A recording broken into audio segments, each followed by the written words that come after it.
actions. The measure was pushed through despite months of civil unrest. Protesters say the proposals threaten one of the only real checks on government power in Israel's fragile political system. This may be just the start of a wider overhaul of Israel's legal system. Further unrest is expected. Well, the Department of Justice sued Texas over its floating barrier on the Rio Grande. The suit accuses the state of building the barrier without proper authorization. The 1,000-foot chain of buoys is intended to stop migrants crossing from Mexico. The legal action announced yesterday sets up a showdown over immigration that Texas Governor Greg Abbott, Republican, said he will fight all the way to the Supreme Court. IRS agents will no longer knock on taxpayers' doors unannounced. IRS agents knock on tens of thousands of doors each year. That will be reduced to hundreds and only in unusual circumstances. The agency said that concerns about employees' safety when dealing with angry taxpayers prompted the change in their policy. In the future, people will get letters asking them nicely to schedule a visit with an IRS agent. The politics of coronavirus may have led to excess deaths among Republicans. Registered Republicans in Ohio and Florida had a higher rate of excess deaths than Democrats after vaccines became available in April of 2021. Now, this is according to a new study. The data linked death records to party registration, but didn't look at voters with no party affiliation. It also didn't specify individual causes of death or vaccine status. Well, in Florida news, over the past 3 years, Ron DeSantis, the governor and candidate for the Republican presidential nomination, has led his state through a rapid-fire reevaluation of Black history education. In that time period, Florida has adopted laws restricting the teaching of race, repudiated an advanced placement course that DeSantis blasted as woke, rejected a host of math and social studies textbooks, partly for alleged references to critical race theory, and in late July, approved a set of history standards emphasizing the benefits of slavery for the enslaved. Now, DeSantis' initiatives have divided many in his state, but also folks across the nation. And Governor DeSantis is sharply cutting the size of his presidential campaign staff, reducing by 1/3 a payroll that had swelled to more than 90 people in his first 2 months as a candidate. The DeSantis campaign has now made 2 rounds of cutbacks in the past week and has eliminated the jobs of 38 aides this month alone. Now, this is a figure nearly the size of former President Donald Trump's entire 2024 campaign staff. The Florida governor has struggled to gain traction in his early months as a candidate running against Mr. Trump, losing ground in the polls as allies and donors have raised serious questions about the long-term strength of his candidacy. The Education Department has opened a civil rights investigation into Harvard's preferences for the relatives of alumni and donors when making admissions decisions. Now, this is according to lawyers for several groups that claim the practices are discriminatory. Lawyers for the groups Chica Project, Ace Dunn, and the Greater Boston Latino Network argue that Harvard's practice of extending preferences to so-called legacy admissions illegally discriminated against Black, Hispanic, and Asian applicants in favor of wealthy students who were less qualified. Social media users, some of whom are identifying themselves as country music fans, are calling for a boycott of the Country Music Television Network after it pulled Jason Aldean's controversial music video for Try That in a Small Town. CMT had initially aired the video, but yanked it yesterday after it garnered widespread attention over its lyrics and for featuring a Tennessee courthouse where a Black teenager was lynched in 1927. You are listening and watching Areva Martin in real time, and I'm your host, Areva Martin. This is your one-stop destination for today's trending news, expert analysis, and my unfiltered opinions. In this hour, two superstar contributors are joining me. Returning to the show is Dr. Larry Walker. He's a professor at the University of Central Florida. And making her debut appearance on Areva Martin in Real Time is Sharon Reed. She is a TV host and commentator, and you can see her on The Young Turks. And in hour two, we go deeper and bring you the news behind the headlines with newsmakers, thought leaders, people impacted by the news, and the nation's leading experts. Today, in hour two of Areva Martin in Real Time, we are talking about Black motherhood. Actress Keke Palmer is the latest Black mother facing a backlash over what she wears. And amid the uproar, Black women are fighting back, standing up and challenging not only the statements made by Keke's partner and baby's daddy about an outfit she wore to an Usher concert, but Black women and Black mothers in particular are also challenging this broader narrative around motherhood and respectability politics. And we're looking at how rigidly linked these concepts are in the Black community. I have some of the nation's leading experts and one of the podcasters who has been outspoken on this issue going to join me to talk about what does it mean to be a Black mother today and what kind of backlash is happening in our community, and why are people worried about what Black women and Black mothers are wearing anyhow? Make sure you stick around for this conversation. But before we bring our guest on, here's what I'm thinking in real time. This story makes me both happy and sad. And this is the story involving 25-year-old Carlee Russell. Now, many of you know Carlee Russell is a young woman, a nursing student in Alabama who was thought to be missing for about 49 hours. Her case went viral when Octavia Spencer, Viola Davis, and other celebrities started posting on their social media efforts and flyers to try to help find what happened to Carlee Russell, who was, everyone assumed, had been abducted. The 25-year-old nursing student, through her lawyer, however, just admitted to lying about being kidnapped in this hoax that, as I said, set off this nationwide effort. Carlee, through her lawyer, said she never saw a toddler wandering on the side of the highway. She said, through her lawyer, she was never kidnapped. In fact, she never even left her town of Hoover, Alabama. This statement also from the lawyer included an apology from Carlee for her actions to this community, to the volunteers who were searching for her, and to the Hoover Police Department and other agencies that were involved in trying to find her.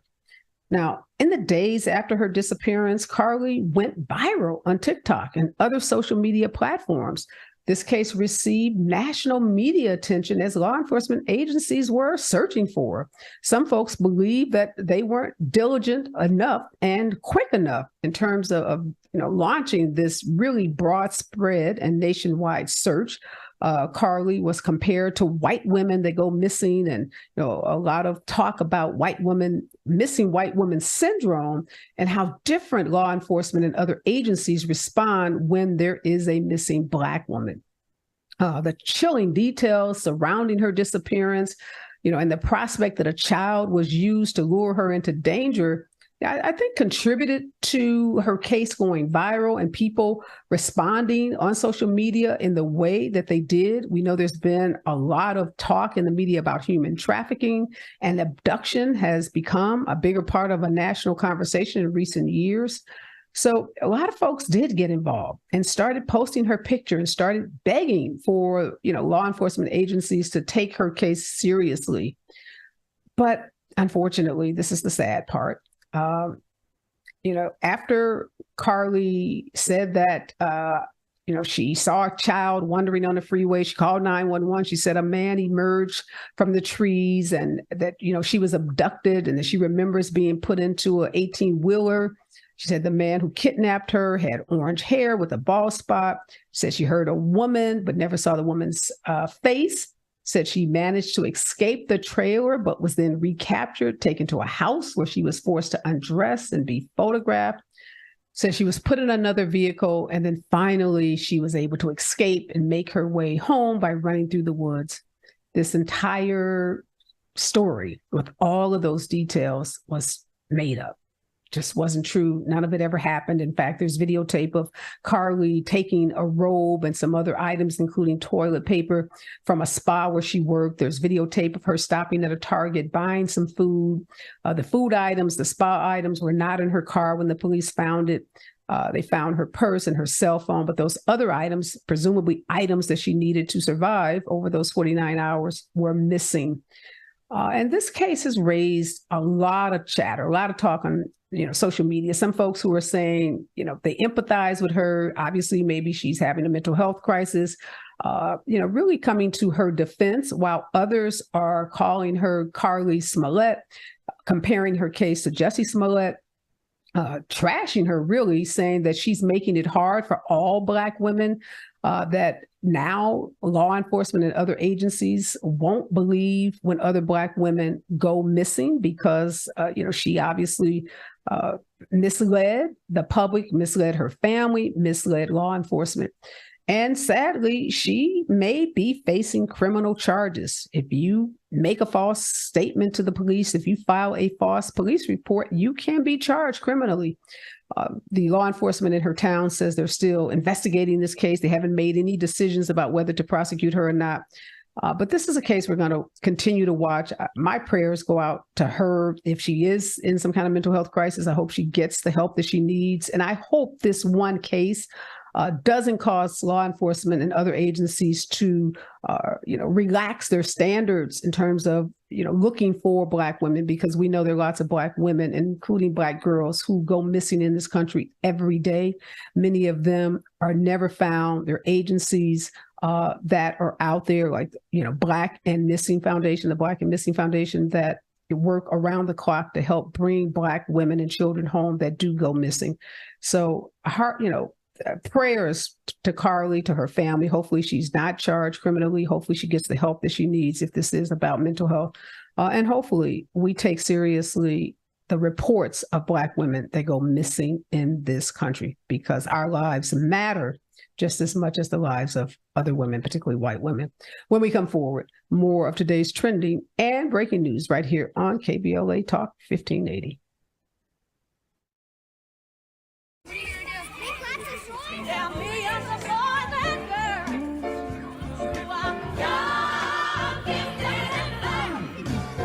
Gifted and black. KBLA Talk 1580, we do more than just talk. Hey there, I'm Jared Hill, president of the National Association of Black Journalists of Los Angeles, and I just want to say thank you for the benevolent $10,000 donation in scholarships for the next generation of Black journalists. And I'm Haywood Galbraith, photojournalist and founder of the Minority Photojournalism Institute. Thanks, KBLA, for your generous $10,000 scholarship gift to help us train the next generation of Black photojournalists. Congratulations to all the students who will benefit from the scholarship dollars raised at our Black History Month luncheon, honoring Black legends in LA media. When we come forward at KBLA Talk 1580, we're bringing everybody with us. Everybody with us. Everybody with us. Everybody with us. Everybody with us. Connection established. Access granted. In a survey conducted by the public opinion research firm Eviderus, KBLA Talk 1580 consistently emerged as the station of choice for Black audiences in the Los Angeles media market and beyond. The survey also revealed that the vast majority of Black audiences are concerned about the lack of Black-owned media and are more likely to listen to talk radio that focuses on issues that impact the Black community. For some reason, the other talk stations haven't quite figured that out. If you think about KFI, well, KFI only has like a 3% Black listenership. 3%. So there's a good 97% out there to support a station like KBLA. At KBLA Talk 1580, we've got your Black. Your Black. Your Black.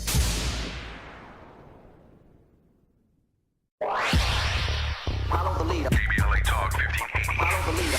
Be sure to follow us on Instagram at KBLA 1580. Follow the leader. Are you ready?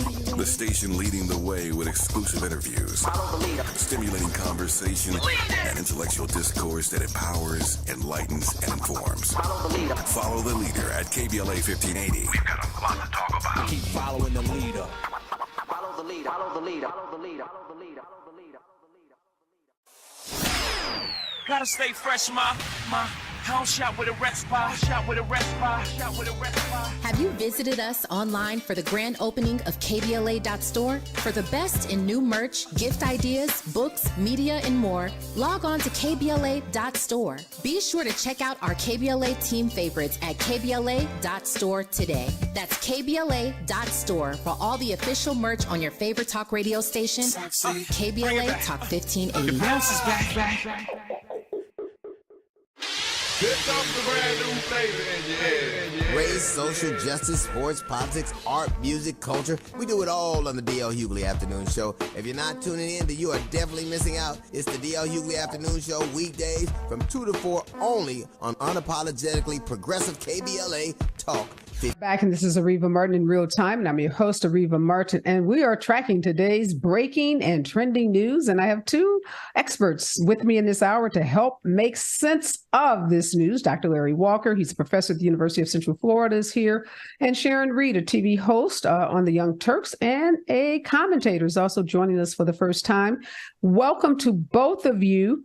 And I don't know, Dr. Walker, I didn't plan this, but Florida is in the news every day. And particularly, it seems like they're in the news when you are joining me. So help us make sense of this Florida news. We spent the last couple of days talking about these ridiculous education standards around slavery and Florida, wanting to teach this distorted history, suggesting that somehow slavery benefited slaves because it taught them some kind of skills.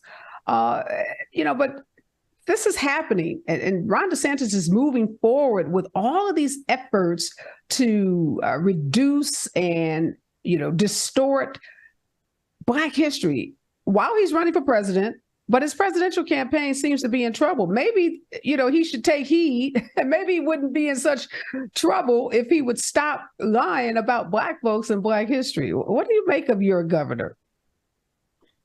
Well, Areva, we joke on this show a lot about me being, a transplant in the state of Florida. But I think that when these issues, particularly it was the issue relating to AP African American course, among other issues. This is all centered in that anti-woke bill that was passed and became law just on July 1st. But what I think folks need to really understand, whether we're talking about what's happening in the state of Florida or Texas or other jurisdictions throughout the United States, is that this is a response to Black progress in the United States. It is also a response to the continued diversification of the nation, right? So we are truly a multicultural nation. For instance, Latinos now make up the majority of the population in the state of Texas. So these are responses that, if you look at historical markers, is predictable.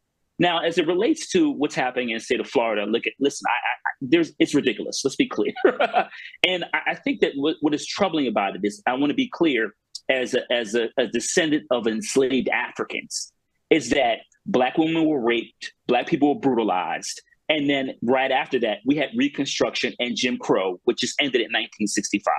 So often when people have any discussions about what what's happening in Florida means, also add that Florida is the third most populous state in the United States and has a significant minoritized population. So we have to continue to be on an attack. And that is going to be, particularly when we talk about how do we address these issues in the state of Florida and Texas, among others, is that we have to continue to get people to register to vote as we file lawsuits to make sure that some of these legislation doesn't actually become law, or if it does become law, continue to push back in school board meetings, et cetera.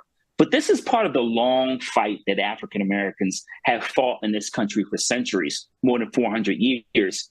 And it's going to continue because, once again, this is a part of a continuous pattern you've seen periodically throughout the United States. Whether you talk about the response to World War I, right after that, the Red Summer of 1919, or we talk about policies related to Ronald Reagan, among Donald Trump, et cetera. They're all a response to perceived Black progress and the shifting of what is perceived to be political power in the United States. So Sharon, DeSantis thought that he could just transplant his style of governing, his anti-wokeness, his rejection of textbooks, his efforts to eliminate Black history in schools, to prevent kids or teachers from saying gay in the classroom. He thought he would easily just transport that style of government into this national campaign for president, but he's running into lots of problems. Seemingly every day there's some story about how his campaign is falling behind, not just in polling, but now this story out about how he's burned through all this money so quickly, having to cut his staff, reduce it by 1/3, donors who are really nervous. And some are saying he's going to have a really hard time moving forward with fundraising because they've lost confidence because of all the missteps. What didn't Ron DeSantis get about what he's doing in Florida and why that's not translating, or why that wouldn't translate onto the national stage? I'm not sure he does get it, quite frankly, Areva. I think he lacks range. Clearly, it would seem with some of his policies, he lacks common sense, but he's after power and he's after personal gain. What's sad to me is there are white people, your neighbors and mine, who actually don't know any better. Okay, the Southern Daughters would be proud. They'd be very proud of this campaign to keep everyone ignorant. I've even heard a few Black people utter similar sentiments that Mr. DeSantis stands before, and they call him the bobblehead. His head moves more and more when he can't defend things. He can't articulate the policies that he's pushing, but he lacks the range. And you're right, in a national election, how will that play? I would like to see more middle of the road Americans and soccer moms not be on their heels, but like the doctor said, fight. Stand up for something and fight, not just that which makes you personally uncomfortable. Oh, he's gone too far. It's a problem. I don't know where we go from here, but he's a distraction right now, while the main character is set to be indicted in a couple of days, perhaps. Yeah, the main character obviously is former President Trump. Dr. Walker, I was reading another story this morning about how America thought, what their thinking is around racism and discrimination. And white people think this country does have a problem with racism and discrimination, but that is not that Black folks are discriminated against. They think white folks are being discriminated against, and that there is broad anti-white sentiment in this country. And they are embracing some of the policies in states that we talked about, Florida and Texas, because they have internalized this notion that they are the victims of racism. And obviously that has to do with the rhetoric that has been disseminated and is being disseminated on a regular basis from some Republican Party, the party of Trump, the MAGA party. You're a professor, so you know history very well. How do we get to a point in this country where white folks have the audacity, to say that, as a slave, you learn how to be a locksmith, or you learn some other, trade that benefited you personally, and that we white people are the real victims of racism and discrimination? How do we get here? Well, Areva, it's interesting. I think that's a good point. I think, like I said, you're right. History is an important teacher when it comes to these particular issues. But I think, like I said, when we talk about the ebb and flow of the challenge relating to the fight for racial justice in the country, is that we've consistently had highs and lows. And as Black folks, we have to stay the course. I think during when President Obama was elected, there was that moment that Black folks finally sighed. It was, they breathed out. And it was like, we've gotten to the mountaintop. And I don't want to quote Dr. King at all, but Black folks felt like it was like, okay, this is the moment. It is now time to move forward. But what they didn't do is understand history and understand, like I said, there has always continuously been a response to Black progress. President Obama's election set people off. And then when you intersect that with how popular social media platforms is federal and state governments didn't understand or unwilling to address the misinformation. We saw what happened. We know what happened in Russia when the election between Hillary Clinton and Donald Trump. And so once again, that's another historical marker. So the question is, what do Black folks do from here? It is about political and economic power. And Areva, I've been on your show and talked about I'm a former congressional staffer. And the reason why I'm so passionate about these issues is that some of the things we're talking about, whether it's a women's rights to choose or issues related to race, many of my Republican colleagues are talking about when I worked on the Hill. So this is also part of a plan, a systemic plan over years, where this talks about the courts and law. You know this, Areva. This is all part of a pattern to get us to where we are today. So as a nation, we're at a critical juncture. So we talk about the election next year, but it's not just about the election next year. It is about where America is going over the next several years. And if we don't take immediate action in terms of making those individuals who are responsible for lying or trying to distort the past or talk about not talk about the challenges today in contemporary society, we have to make sure these people don't get elected and that we take as much power as possible, because that's the only response to dealing with these issues. Yeah, and I worry about that because, just as Sharon said, there are African Americans. There were some African Americans on that Florida Education Committee that was responsible for these new standards around slavery. We have seen in states like Florida and Texas, when given an opportunity to elect someone differently, DeSantis and Abbott were given their jobs again. We saw Stacey Abrams be defeated in Georgia. And we know, Georgia, we should put right up at the top with Florida and Texas. So as much as I think those of us who consider ourselves woke and conscious about these issues understand what you're saying, but I'm not so sure that others, it feels like people are buying what the Republicans are selling, and that they are being convinced more and more that Biden hasn't done anything for them, that, this administration, it doesn't have their backs, that they're not looking out for them, and that they somehow will do better under a different administration. And, there's talk, Joe Biden, all this obsession with his age rather than his policies. He's too old, but, not thinking or focusing on all the things that he has done in the short period that he has been president. So I'd like to think that it is as easy as telling folks, but seemingly, we've got to figure out ways to make sure that we're breaking through and the message is really resonating. When we come forward, I want to talk about challenges to legacy admissions, what that's going to mean for college admissions, and this controversial music video by Jason Aldean, Try That in a Small Town. Is it really racist? Or are people, it's a lot to do about nothing, which is what Jason and his team has to say. Stay with us. KBLA Talk 1580. Is the pen mightier than the sword? They say the pen is mightier than the sword.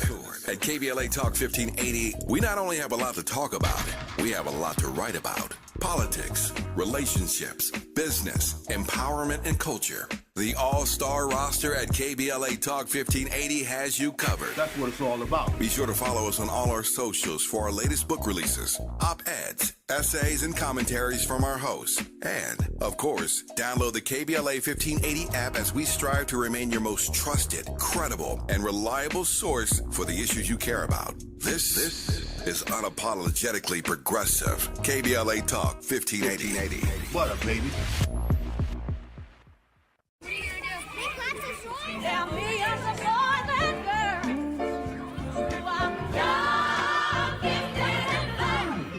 I'm young, gifted, and black.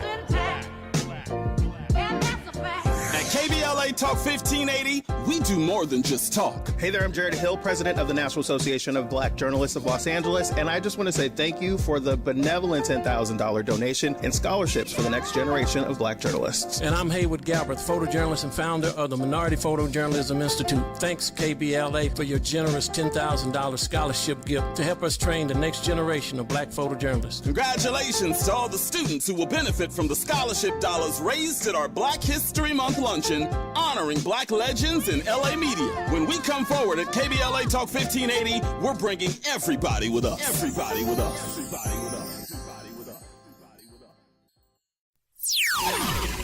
us. Access granted. In a survey conducted by the public opinion research firm Eviderus, KBLA Talk 1580 consistently emerged as the station of choice for black audiences in the Los Angeles media market and beyond. The survey also revealed that the vast majority of black audiences are concerned about the lack of black-owned media and are more likely to listen to talk radio that focuses on issues that impact the black community. For some reason, The other talk stations haven't quite figured that out. If you think about KFI, well, KFI only has like a 3% black listenership. 3%. So there's a good 97% out there to support a station like KBLA. At KBLA Talk 1580, we've got your black. Your black. Your black.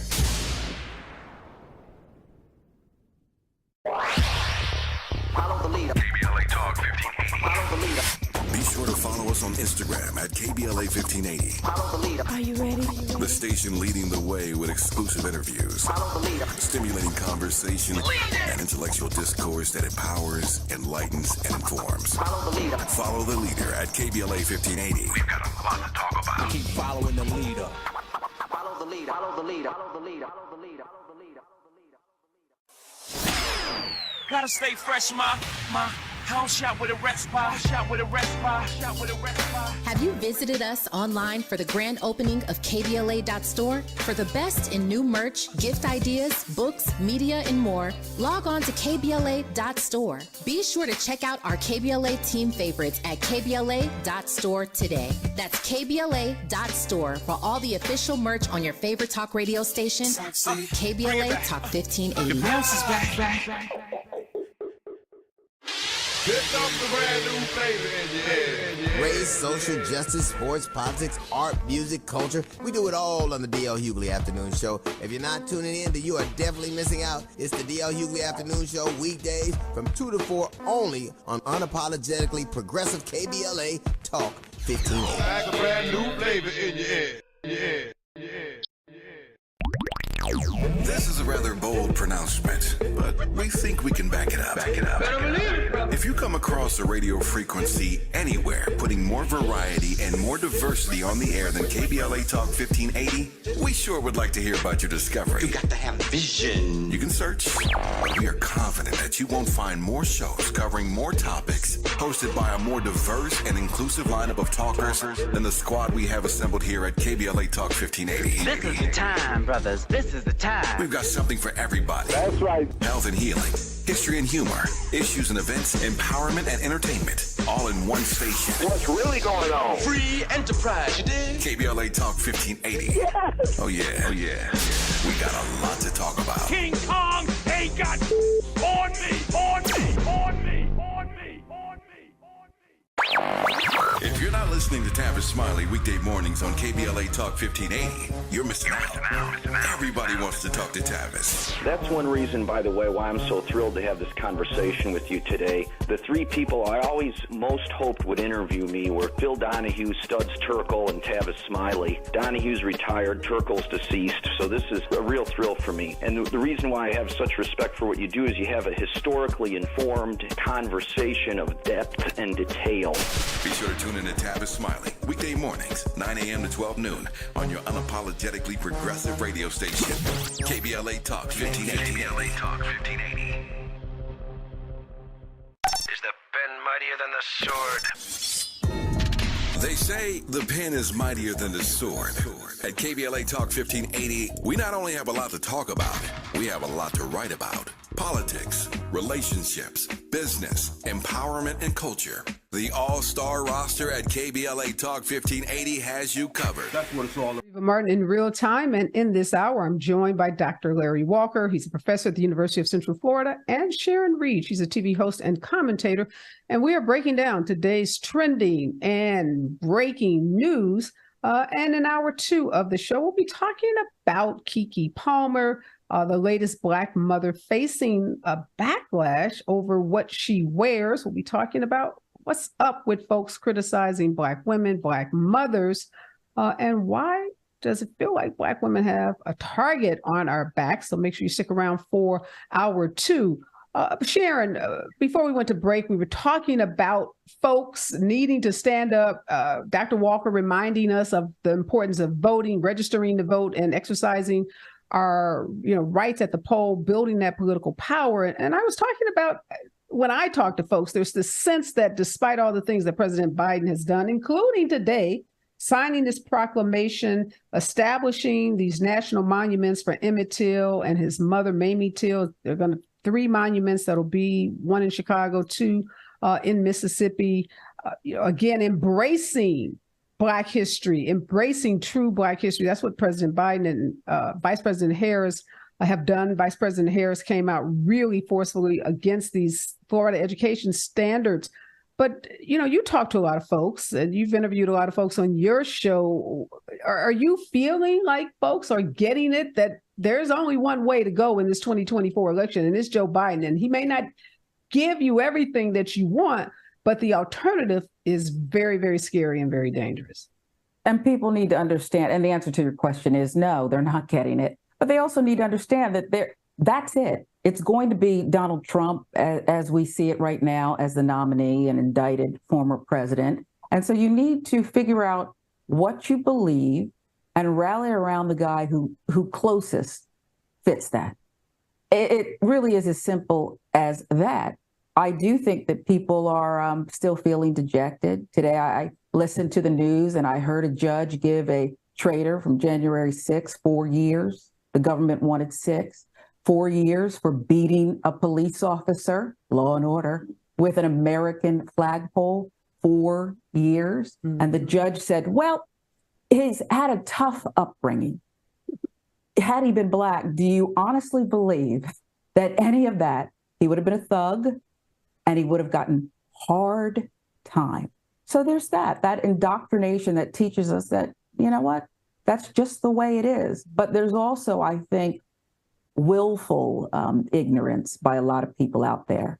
I can't tell you how many arguments I had with friends in the run up to the last presidential election who said, well, I don't like either one of them, and I'm just not going to vote. Well, you did vote, and you voted for exactly the other guy by not voting. Yeah. You voted. You sure did. And so I just think it's something that you got to drill home, but you have to decide what you believe, and you have to participate in what we know as democracy with all its flaws, or you have to just shut up and take it. Yeah, there's a certain maturation process that needs to happen with voters, particularly, and you raised that point. I saw that story too about that insurrectionist that got 4 years and the judge's explanation for why more time wasn't given. And people, Professor Walker, will blame Joe Biden for that, not recognizing that under Joe Biden, he has appointed more diverse judges to the federal bench than any president before him, including Bill Clinton, the quote unquote first Black president, and including the real Black president, Barack Obama, and not to mention Ketanji Brown Jackson, the first Black woman to sit on the Supreme Court, nominated by Joe Biden. And somehow, again, when judges like Ketanji Brown Jackson speaks up in that affirmative action case and uses her power, Biden doesn't get the credit, I think, that he deserves for that, but he gets the blame when there are judges that, hand out these soft sentences for insurrectionists. So Democrats don't necessarily get, if you want more judges that are going to, not overturn Roe v. Wade, that are not going to side with Republicans on issues like, everybody in the world can have a gun no matter what, no testing, et cetera. You've got to keep a Democrat in the White House because it's a Democratic president appointing the kinds of judges that share the values that, many of us have. That message, Sharon is saying it, I'm saying it, we're not so sure, Professor, it's resonating. No, I agree with both of you. I don't think it's resonating. And, it's interesting because, for me personally, Joe Biden is in his, 3 years or so as president has exceeded my expectations, which were, I got to be quite honest. And I think when it comes to issue relating to civil rights, his White House has really attacked this from multiple perspectives. First of all, you talked about the number of federal judges and the number of Black women in particular, many of them who, some of them we saw recently in the last couple of months, working for various entities, a legal defense fund, et cetera, with progressive backgrounds who are also young. So these are lifetime appointments. So that, you highlighted that. It's really critical. And that's why he needs to get reelected, so we can continue that trend. The second thing is in terms of, let's give Christian Clark and the Office of Civil Rights a round of applause for them holding people responsible, law enforcement, also corrections officers, for the mistreatment of minoritized groups, primarily Black folks. And then you talk about, obviously today, the signing today was Emmett Till's birthday. He would have been 82 years old today. and signing this legislation that will create these 3 different monuments. So, and then last week, VP Harris flying to Jacksonville and being explicit in her criticism of these standards that have been changed. So, and when you look at the last several presidents, including, President Obama, Joe Biden's first 4 years has been the most progressive when it comes to civil rights issues. Now, part of that argument with President Obama is he also being the first Black president is also the challenge of being the first Black president and not having the ability. We remember the issue with Harvard president, Professor Gates, and in terms of how, President Obama responded to that, and then the backlash. Well, I should call it the blacklash, really, in terms of what happened. So he didn't have he didn't have the flexibility that Joe Biden does as an older white male to make certain stances. So I think it's important to provide context. But Joe Biden and his administration have been quite progressive on civil rights issues. Not perfect, but you have to give them the credit when the credit's due. And I'm not even talking about the economy yet, which is certainly responded and rebounded since the pandemic. Yeah, the lowest Black unemployment rate that we have seen in this country ever. And for all those folks always harping and whining, saying Vice President Harris doesn't do anything, I'm glad you mentioned she flew to Jacksonville, told her people, get me an audience. I got to get to Florida ASAP to address this nonsense that's happening. So Vice President Harris is absolutely doing all kinds of things. Let me ask you, Sharon, about this going after legacy admissions. I didn't think we would see this, obviously, after the affirmative action was struck down by the Supreme Court in college admissions. Civil rights groups say, we're not taking this line down. If you're going to get rid of affirmative action and say that universities can't use someone's ethnicity, their race to consider admissions, then let's talk about all those white kids who are not qualified, but get into these top universities because their parents donate enough money to build buildings on these campuses, to build entire wings. And now these civil rights groups are going after them, and the Justice Department under Kristen Clark, our Harvard Law School graduate, give it up for Kristen, has opened its own civil rights investigation. I didn't think I would ever see this. Are you surprised to see Harvard being called on the carpet for legacy admissions? I am. And let me say this, I applaud it. It deserves a standing ovation. But here's the difference between those who really got rid of affirmative action and those who want it back. Ruthless. I would like to have seen this push, this legal push to end these legacy admissions before affirmative action was lost, because that's what the other side's doing, trumping up these cases and getting them rushed to the Supreme Court so they can do their bidding. That, to me, is the difference. And let me just say about the last point, Doctor's right. Joe Biden has done pretty much everything he promised to do during the campaign, but the messaging is not resonating. And I don't even know if that's his fault, okay? Barack Obama was a beautiful communicator. You know who else, as I hold my nose and say it, is a beautiful communicator? Because he's ruthless and he'll say whatever he wants. Donald Trump. You have to figure out, and the media's to blame too for President Biden's messaging not getting out. Perhaps he's not as entertaining. Perhaps he stumbles a few times, but he's doing the heavy lifting, and it comes at a cost for him, but he's still doing it. When Representative Clyburn resurrected Joe Biden's campaign, he listened. This man took the oath of office and he said the quiet part out loud. I don't know what else we can expect from him in this stretch. He did it. But I do think the messaging is a real problem when you're dealing with people who will do and say anything. Yeah, I think you hit the nail on the head. It's not necessarily Joe Biden's or the party's fault or the administration's fault.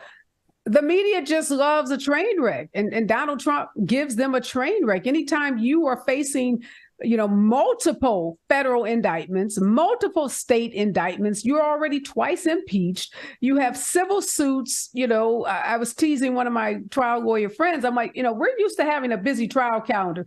Donald Trump's trial calendar, starting in October all the way through the summer of next year, is busier than the busiest trial lawyer in this business. And that's what the media loves. They love that train wreck. When we come forward, I got to talk about this Jason Aldean's controversial music video, called Try That in a Small Town. Is this really anti-Black anthem?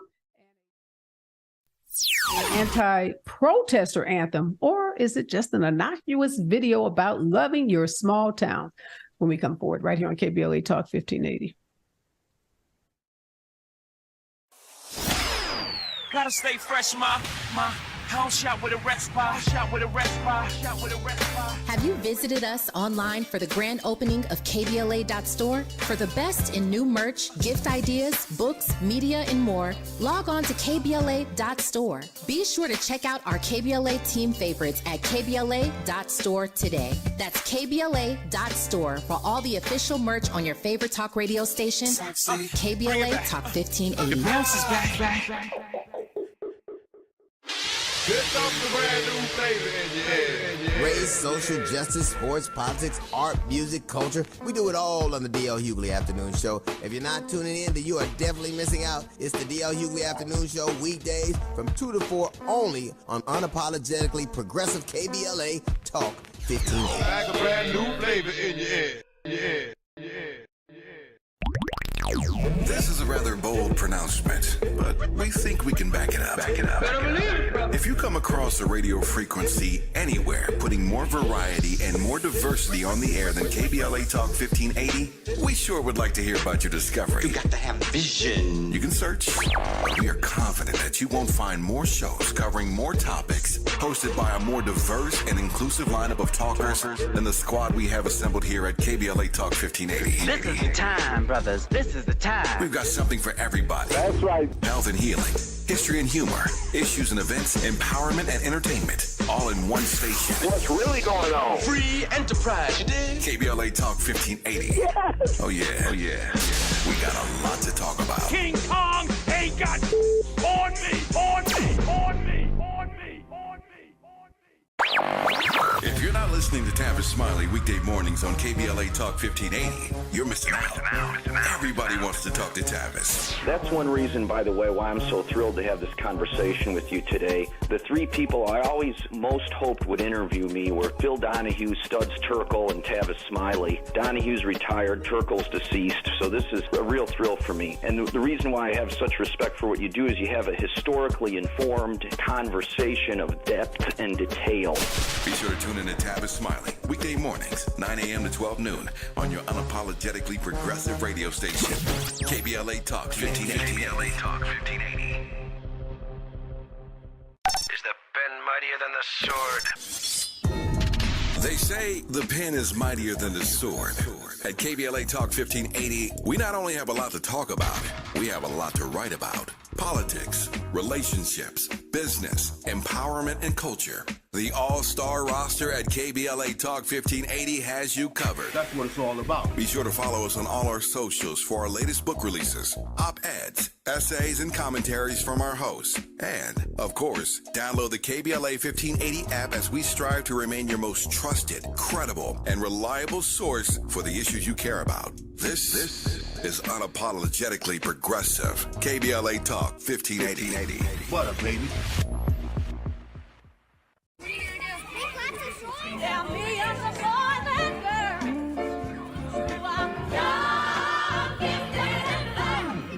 I'm young, gifted, and black. KBLA Talk 1580, we do more than just talk. Hey there, I'm Jared Hill, president of the National Association of Black Journalists of Los Angeles, and I just want to say thank you for the benevolent $10,000 donation and scholarships for the next generation of black journalists. And I'm Haywood Galbraith, photojournalist and founder of the Minority Photojournalism Institute. Thanks, KBLA, for your generous $10,000 scholarship gift to help us train the next generation of black photojournalists. Congratulations to all the students who will benefit from the scholarship dollars raised at our Black History Month luncheon, honoring black legends in LA media. When we come forward at KBLA Talk 1580, we're bringing everybody with us. Everybody with us. Everybody with us. Everybody with us. Connection established. Access granted. In a survey conducted by the public opinion research firm Eviderus, KBLA Talk 1580 consistently emerged as the station of choice for black audiences in the Los Angeles media market and beyond. The survey also revealed that the vast majority of black audiences are concerned about the lack of black-owned media and are more likely to listen to talk radio that Aldean's controversial music video for Try That in a Small Town has caused a lot of controversy. The video originally aired on the Country Music Television Network. It was yanked, though, yesterday after widespread attention over its lyrics and for featuring a Tennessee courthouse where a Black teenager was lynched in 1927.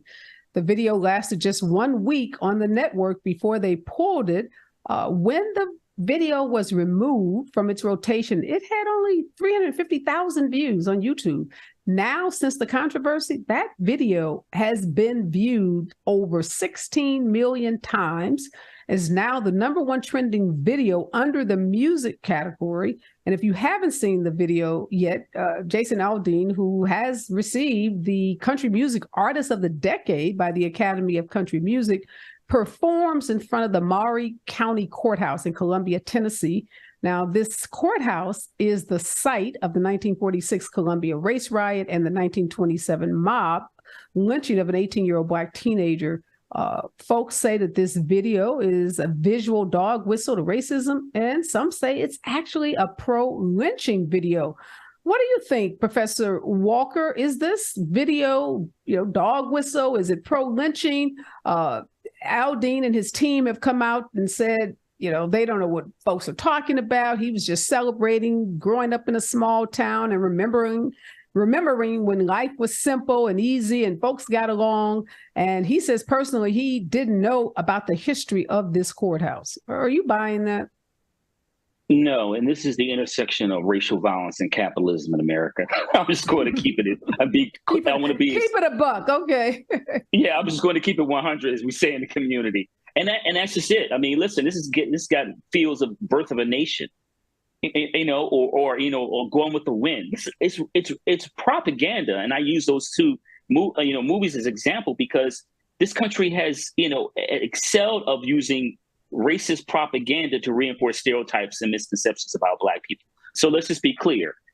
Yes. And because some people say maybe he didn't know about it, but listen, I looked at the lyrics. It is consistent with everything we've seen here since the election of Donald Trump. And this trend and response, as I said, highlight that before, is a response to a perceived Black progress in the United States. He knows exactly what he's doing. It's an age-old tradition of using propaganda that specifically focuses on a particular topic. This one relating to perceived, political power or violence. He didn't have any January 6th tape on that, did he? He didn't have any of that on there, did he? Well, Sharon, I was buying it. I was buying it. I wasn't buying it. I was reserving judgment. Let me be clear. I said, let me do a little bit more research. Then as I looked, I didn't know who Jason Aldean was, and I looked him up. And to your point, Professor Walker, not only is he a big Trump supporter, but he has dressed in blackface. He likes to wear the Confederate flag. The Confederate flag is a part of his merch that he sells around his other merchandise. And yeah, I think it's kind of hard to believe when you look at the stanza, particularly stanza 2. Stanza 1 sounds okay. It's not that controversial, but then he gets into stanza 2, and it's very clear that this is attacking folks who protest, even peaceful protest. And you're right, Professor Walker, I didn't see any January 6th footage, and he claims that all of that footage is from news reports, which I think a sister has gone on Instagram or Twitter to say, no, dude, first of all, that's a lie. All that, is not original footage from the news. But what were you thinking, Sharon, when you saw this controversy? Well, he's all in. And he's been to Mar-a-Lago, too. I don't know if he used that restroom where the documents were stored, but he's all in on this. So look, cut it. If you want to be a racist, be a racist. If you want to be a bully, be a bully. This is cowardly, okay? His defense of this is cowardly. This is a calculated, premeditated attack, if you will. He meant to do this to get the buzz so that Areva Martin would know who Jason Aldean is. Okay, and now you do. And I think the people who are defending it as some kind of artistic freedom and freedom of speech, they're cowardly too. I'd rather you just show up as who you truly are. And that's exactly what's going on here with this song. And now he's got a hit on his hands, and it's another hit job at Black people telling us to sit down and shut up. Yeah, you just kind of wonder, like, dude, just own it. Just own it. Like DeSantis saying he didn't do it with the educational standards. Yes, you did, because you enacted this, stop the woke or anti-woke legislation, which you knew would lead to these kinds of standards being, enacted by your education department. So I don't know why, when folks get caught, they try to gaslight the rest of us into believing that somehow, they're innocent, they don't have blood on their hands, when it's very clear that they do. And the other thing, Professor Walker, that bugs me about, Jason's, selective denial, look, this is Tennessee. So whether you knew about this particular courthouse or not, you know that the Klan was started in these little small towns in Tennessee. You know the history of racism and the race riots that have happened in these small towns. So when you talk about hearkening back to a time when America was great, you do know exactly what you're talking about. So even if you don't know the history of this particular courthouse, that's what's so galling about the explanation, Professor, is he knows the history of Tennessee. He sure does. It's not even from a small town. It's propaganda. That's all it is. I mean, listen, it's a moneymaker. And look, like I said, you believe in capitalism. He's making plenty of money. His record label's making plenty of money. And the other thing is, Areva, let's be clear, the white men engaged this kind of behavior have never really been held responsible throughout U.S. history. So this is the reason why he made the video and wrote the song, because historically, the individuals that do this aren't held accountable. So yeah, it's a pro-lynching bill, and it's also an anti-Black bill and an anti-protest bill, except for those who were at January 6th. Let's be very clear again about those. It is not focused on insurrectionists. It is focused on those individuals who protest relating to Black, police brutality and misconduct. Absolutely. So to your point about capitalism, yes, now he has a #1 hit on his hands. He had a little sleepy video that wasn't getting a whole lot of attention online, that now has over 16 million views. And, it's a #1 song. So he has accomplished a lot with this one video, attacking Black folks, spreading this anti-Black hate, and at the same time, making money. So what's new in America? We are out of time. Thank you so much, Sharon. Pleasure to have you join us on the show today, and always a pleasure to see you, my friend, Dr. Walker. I am a whole lot smarter because I spent an hour with the two of you. When we come forward, we're going to talk about why are Black women being attacked for what we wear, particularly Black mothers. And I thought we were over respectability politics in the Black community, but I guess not. Stay with us right here on KBLA Talk 1580. Here comes the brand new flavor in your head. Race, social justice, sports, politics, art, music, culture. We do it all on the D.L. Hughley Afternoon Show. If you're not tuning in, then you are definitely missing out. It's the D.L. Hughley Afternoon Show, weekdays from 2 to 4 only on unapologetically progressive KBLA Talk 1580. Like a brand new flavor in your head. Yeah. This is a rather bold pronouncement, but we think we can back it up. If you come across a radio frequency anywhere putting more variety and more